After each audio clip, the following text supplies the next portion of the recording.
Hands up.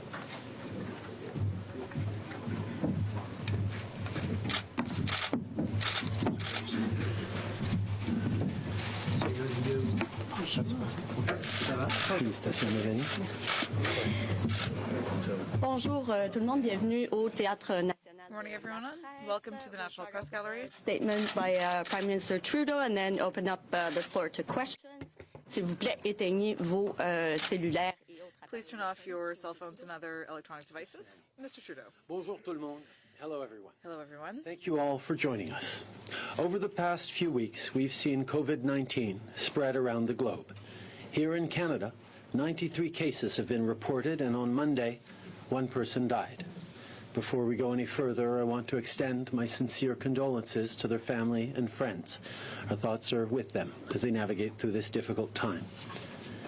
Depuis le début, nous adoptons une approche From the beginning, we have taken a whole-of-government approach to contain the spread of COVID-19 and ensure that Canadians are kept safe. We have been working very closely with municipal, provincial, and territorial counterparts to reduce risks to Canadians. The Intervention Crisis Group is meeting regularly to provide updates on the situation. Minister Haidu and Dr. Tam are keeping Canadians up to date on the most recent developments and are issuing daily recommendations.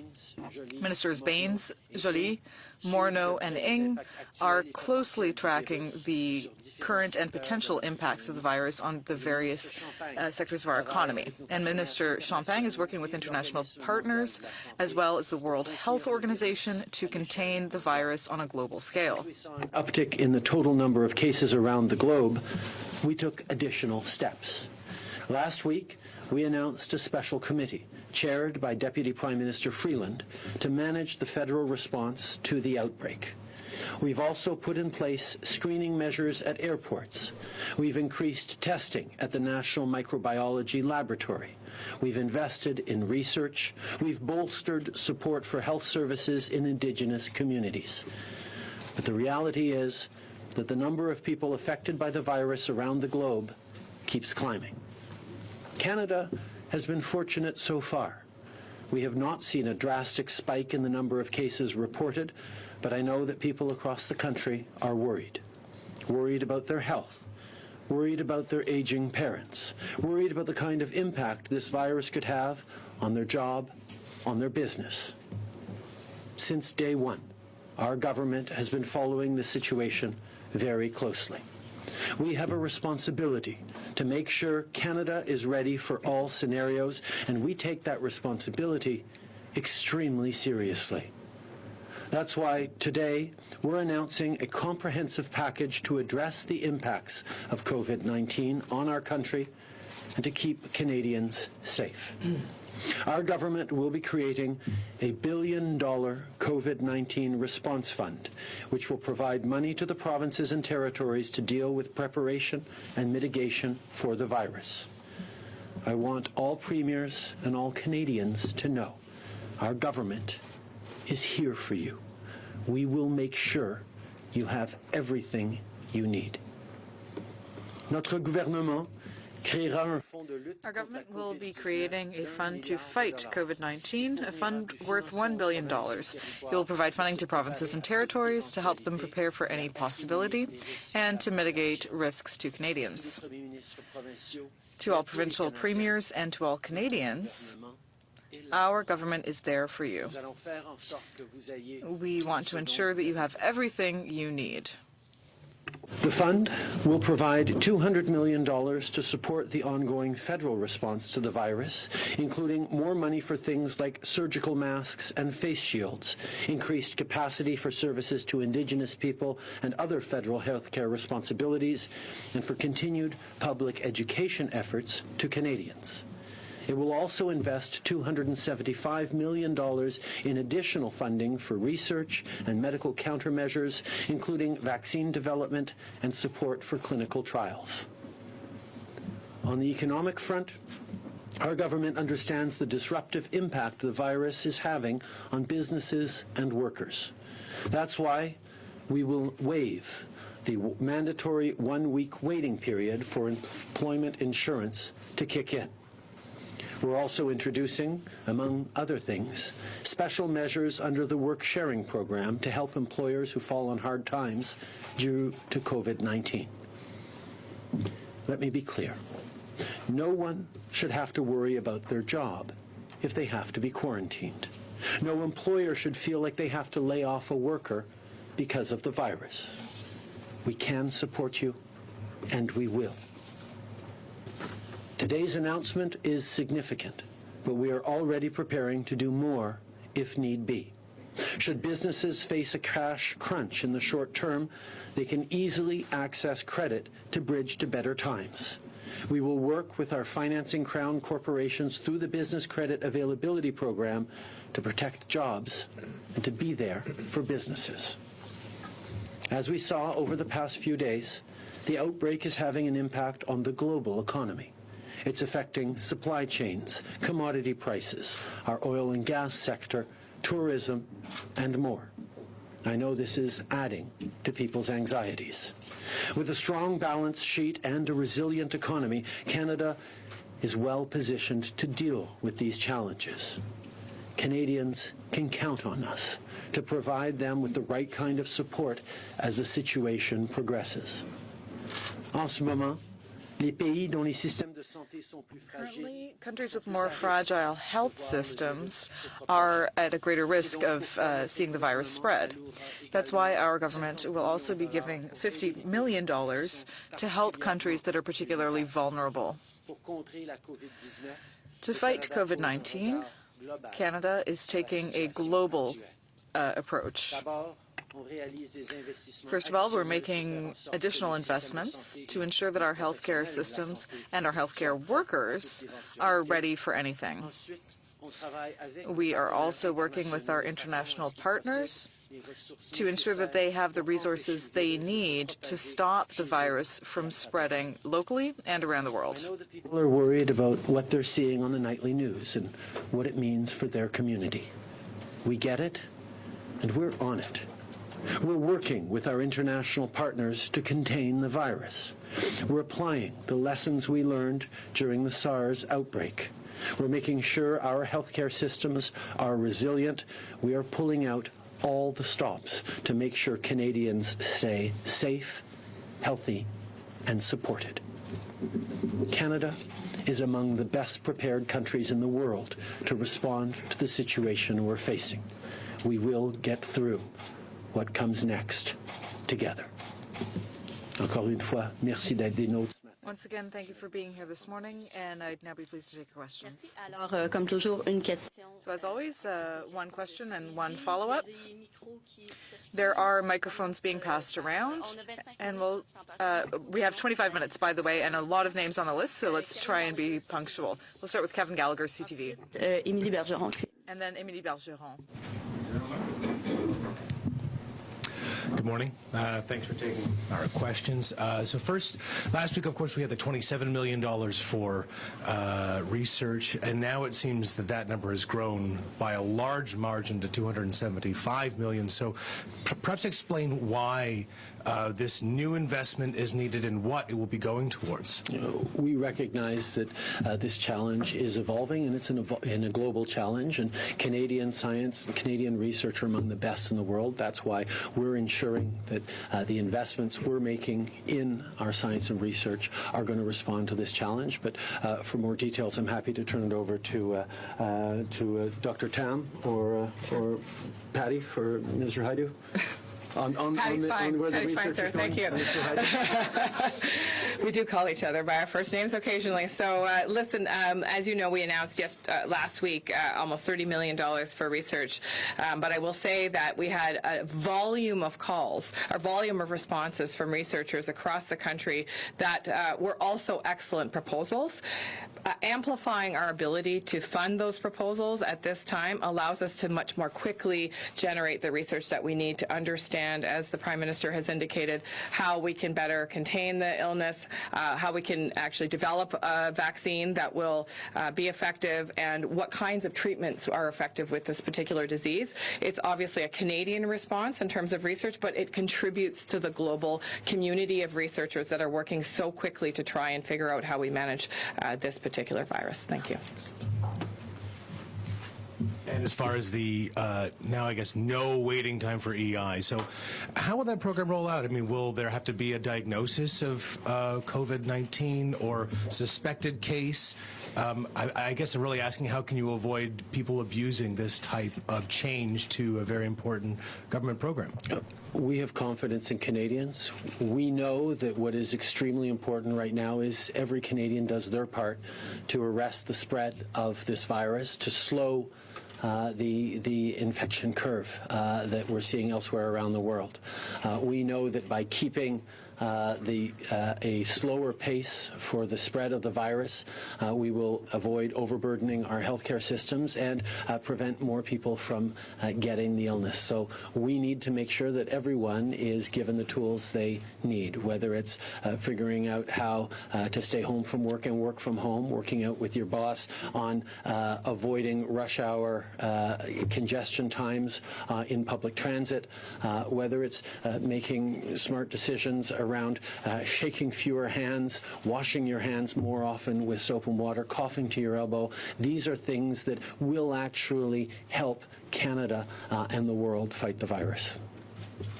La question va plutôt à Guillaume Saint-Pierre du Journal de Québec. So Guillaume Saint-Pierre from the Journal de Québec. Good morning. I wanted to know, in terms of the impact on the budget, are we still expecting the budget in March? Have there been any changes? And are you ready to go deeper in, or run a larger deficit as a consequence? Certainly, this is having an impact on how we're designing the budget. I can assure you that the decisions that we've made as a government over the last 5 years have left us some good room to maneuver and to be able to respond to crises like this one. We will be there to invest, to help businesses, to help the Canadian economy, to help Canadian workers who are facing difficult times because of this virus. Of course, we are closely monitoring everything that's happening economically and also both domestically and internationally.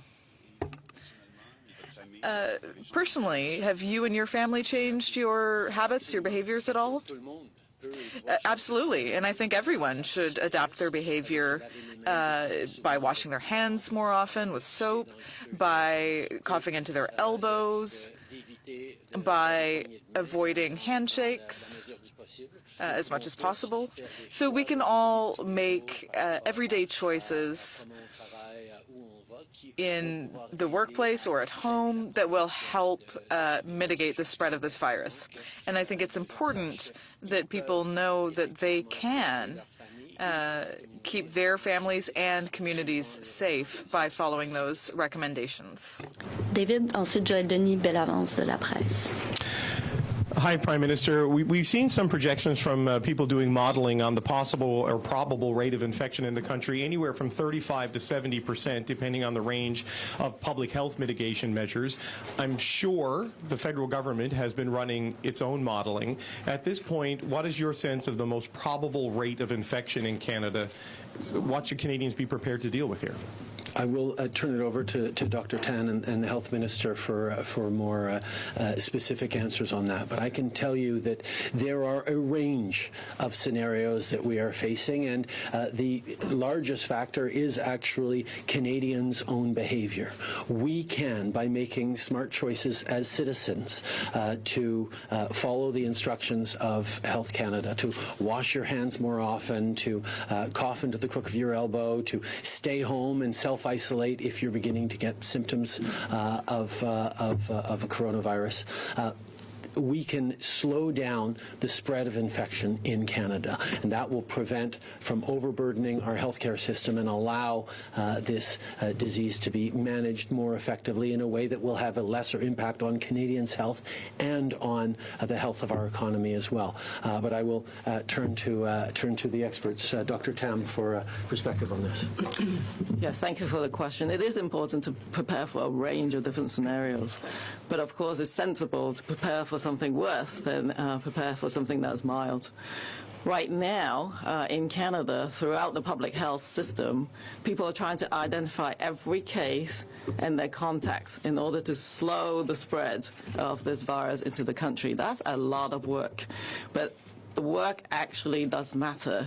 As the Prime Minister has said, you need to sort of prevent this rapid rise in cases that will really impact our health system.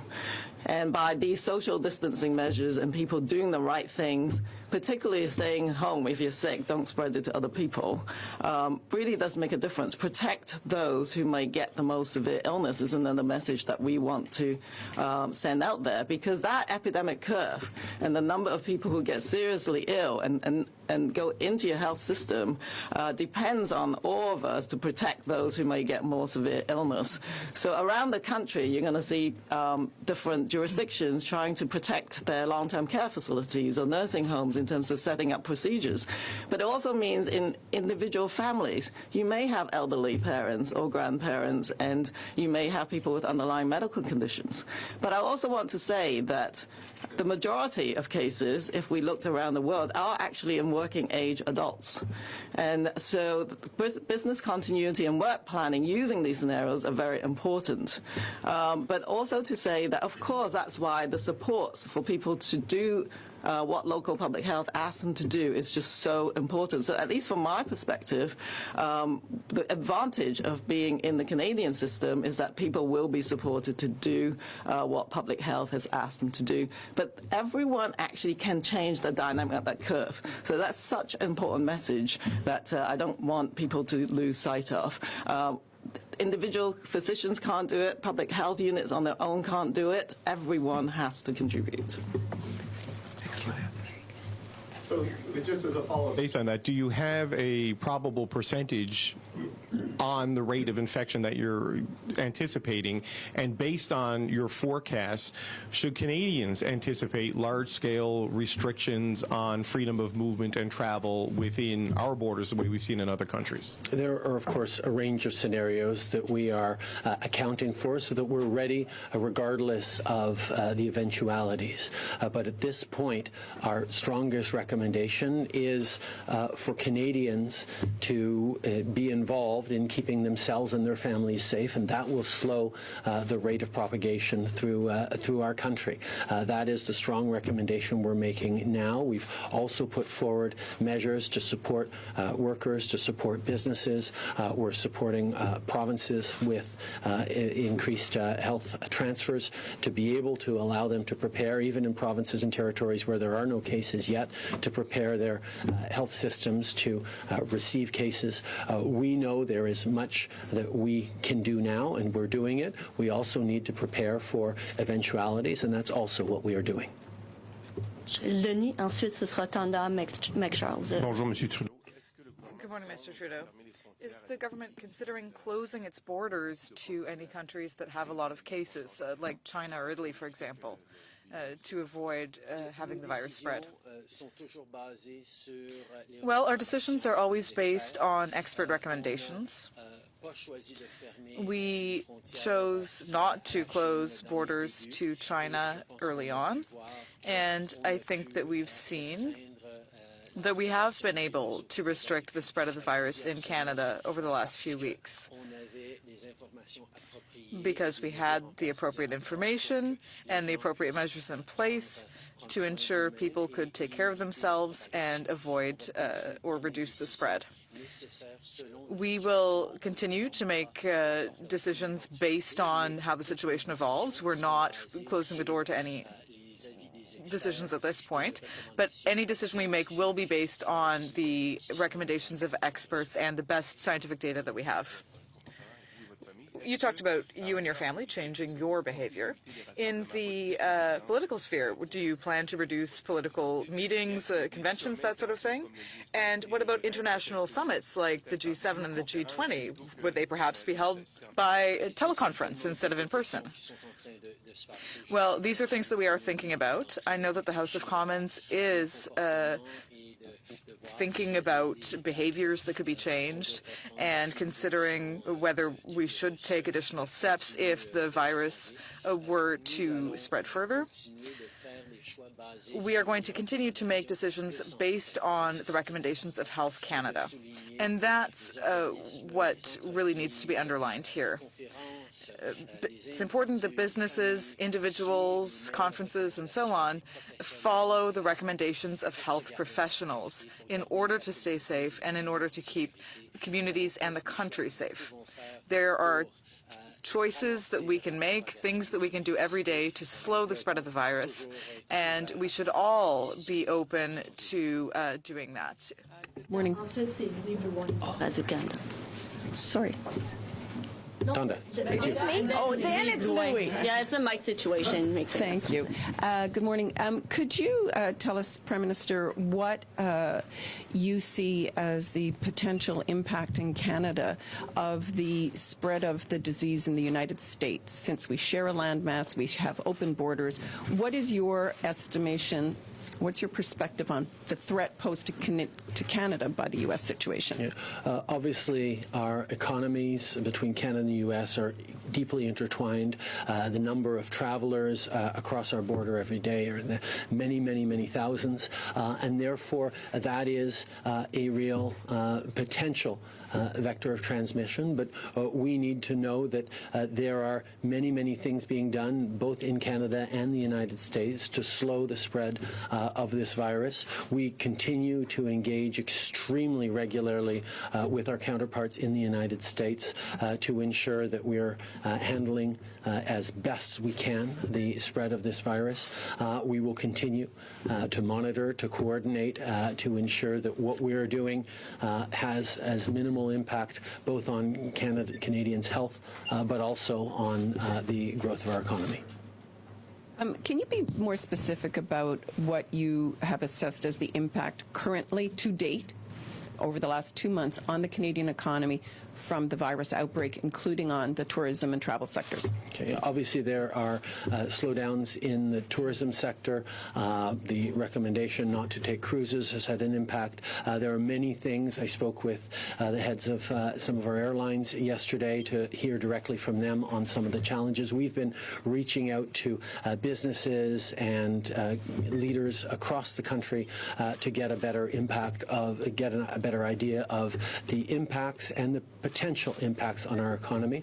The finance minister has, of course, been deeply engaged in that in the preparation for the budget. So I'll turn it over to you, Bill, now to fill in on that question. Well, I think it's an important question that we've been very focused on. I guess I'd let you know that we're in daily contact with all of our banks. Our banking system is strong. They're not seeing as yet any challenges around credit.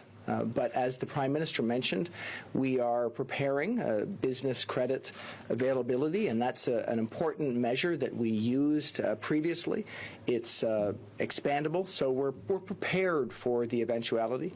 We're looking to make sure, first and foremost, that we think about health, which will have an impact on businesses as well. If we can mitigate the challenge over a period of time, that will be an important mitigation factor for businesses and for our broader economy.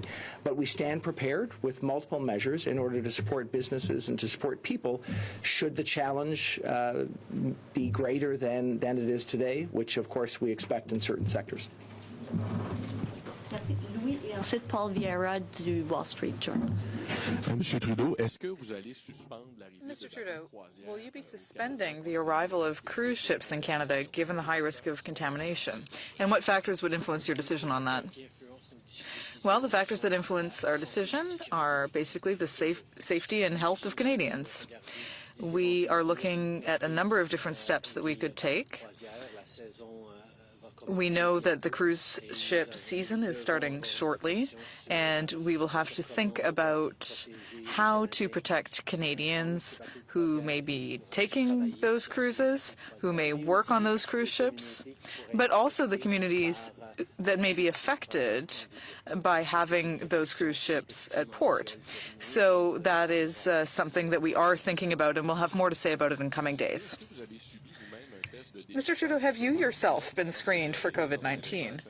I believe you were at an event last week where there were people who were infected, so have you been screened and have you received any results? No, I haven't had a test. I am following Dr. Tam's recommendations in order to keep myself safe and my family as well. But I would give the microphone to Dr. Tam to talk a little bit more about those recommendations and to talk about that conference and similar conferences where there may have been infected individuals. Thank you. We are working very closely with provincial and municipal counterparts. This was an international conference, and the Public Health Council is monitoring the health of everyone involved. There may have been some very small symptoms, but for anyone who had symptoms has been told to stay home and to contact their doctor or public health immediately in order to either get screened or follow the appropriate measures. So it is very important that anyone who participates in a conference where someone was infected, that they really monitor their symptoms. That's the most important thing. Marie Vasselle du Devoir. Good morning. Japan this week came out with a $15 billion financing package to help companies deal with the coronavirus threat. Britain today introduced a budget with what's a £30 billion fiscal package to protect against coronavirus. Why are we not being so aggressive at the start, given some of the risks that are evident? And are we not at risk at underestimating the damage to the economy, not just from the coronavirus fallout, but also the sharp plunge in crude oil prices this week? The message we have for Canadians and for Canadian businesses is that we will be there for them.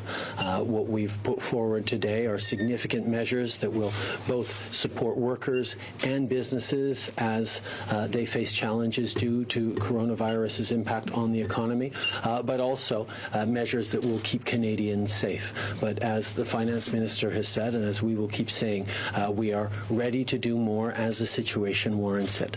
We know that Canada is in a good position so far, both fiscally and with a strong health system that has managed to slow the spread of virus in Canada, but we are always ready to do more. We will be there to support provinces. We'll be there to support businesses. We will be there to support Canadians through this difficult time. Do you have a follow-up? Bonjour. Je veux poursuivre un peu sur la question. Good morning. I just wanted to follow up on the last question. I understand the House of Commons is thinking about how it's going to react, but you, as the leader of the Liberal Party, are you considering asking your members of Parliament to stop traveling? One of your members of Parliament and one of your ministers are currently in voluntary quarantine. I imagine that you may have had contact with someone who was infected. So are you considering asking people to stop traveling and to have them stay in Ottawa for the next while?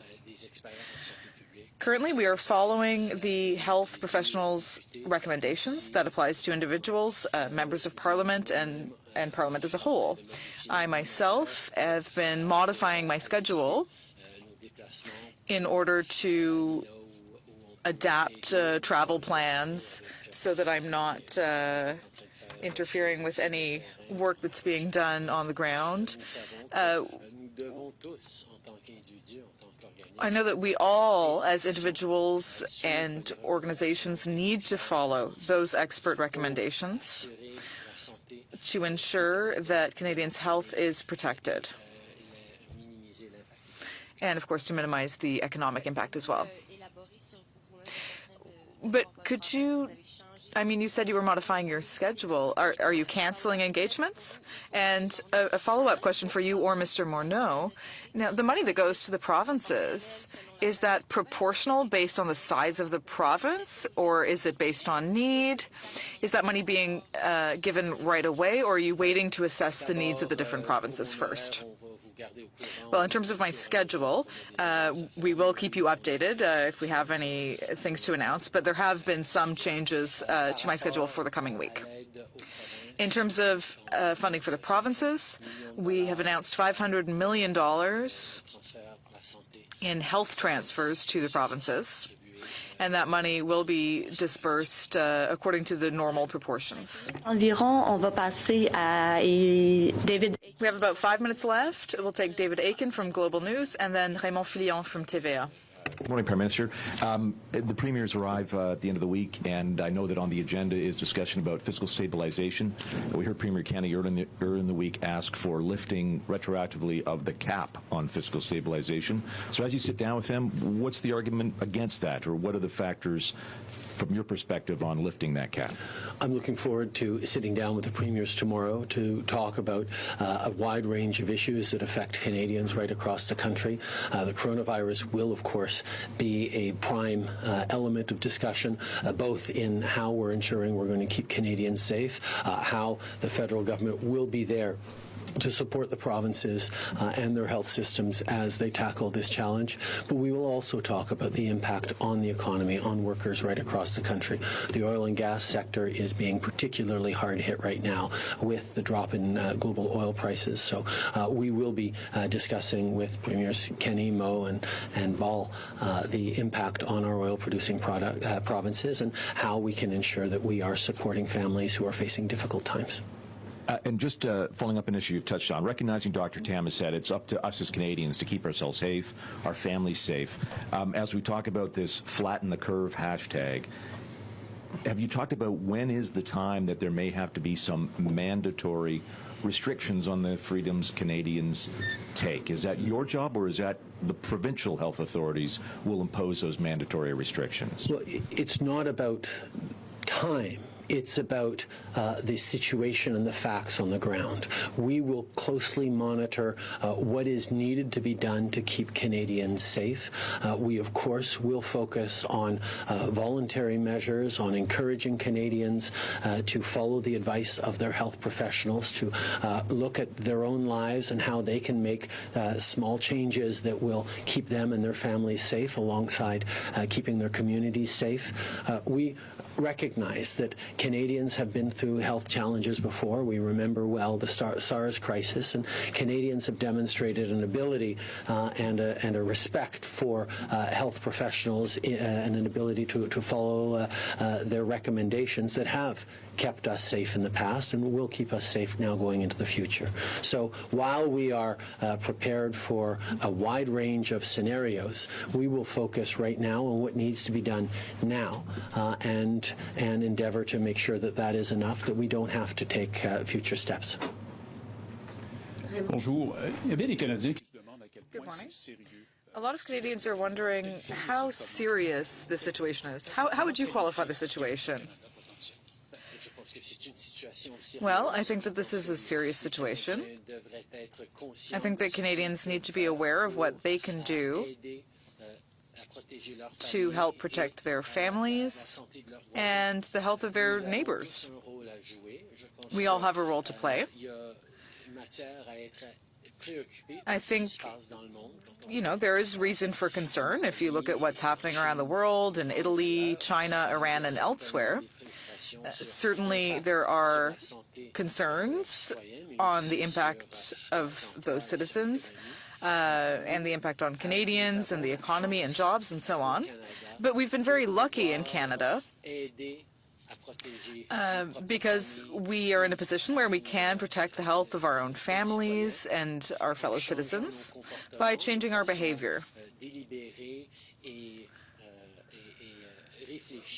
If we change our behavior in an appropriate, well-thought-out way, we can keep other Canadians safe, and that's exactly what we're recommending. We recommend that people be aware of the risks, but that those risks can be minimized. Often, there are crises in the world where ordinary citizens don't feel empowered to impact the economy or to impact how that crisis evolves. But here, people can make a difference. Their behaviors will have a direct impact on the health and safety of other Canadians and on the economy as well. So we encourage people to be aware of what they can do, to make the appropriate choices, and to listen to health experts. While we, on our end, work to ensure that both economically and from a health perspective, we have all the resources we need to support people in hard times. Have we laid out any scenarios in Canada about quarantine or wide-scale shutdowns? We have prepared for a wide range of scenarios. That's the responsible thing to do. We need to be ready for any possibility. But I'm confident that we're very far from arriving at that point. The work that our public health experts are doing and that all the different levels of government are doing is currently working to keep Canadians safe. And if Canadians themselves take some simple steps like staying home if they feel sick, coughing into their elbow, washing their hands with soap regularly, avoiding handshakes, well, all of that will help have an impact on the health and safety of all Canadians. I believe that's all the time we have, unless you have time for another question. Thank you very much, everyone.